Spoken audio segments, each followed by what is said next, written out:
ഒരു മനുഷ്യനെ എത്രത്തോളം താഴാൻ പറ്റും? ഭൂമിയോളം അല്ലേ? പിന്നെ ചവിട്ടാണ് തലയിൽ. എങ്ങോട്ട് താഴും?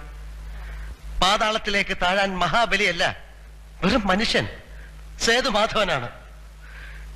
ഇനി ഒരിക്കലെങ്കിലും, ഒരു പ്രാവശ്യമെങ്കിലും എനിക്ക് ജയിക്കണോടാ, ഒരു പ്രാവശ്യമെങ്കിലും. നീ വിഷമിക്കണ്ട, ഒക്കെ ശരിയാവും. മിണ്ടരുതാ വാക്ക്. ശരിയാവും അത്രേ. കേട്ടു തുരുമ്പിച്ചു. ജീവിതത്തിൽ 1000 വട്ടം എന്റെ മനസ്സ് എന്നോട് പറഞ്ഞിട്ടുണ്ട് ശരിയാവും. എന്റെ അമ്മ, അച്ഛൻ, പെങ്ങന്മാര്, അനിയൻ, ദേവി, നീ, അങ്ങനെ എല്ലാവരും പലവട്ടം പറഞ്ഞു ശരിയാവും. എവിടെ എവിടെ ശരിയായി? ശരിയാവില്ല. സേതുമാധവൻ ഒരിക്കലും ശരിയാവില്ല.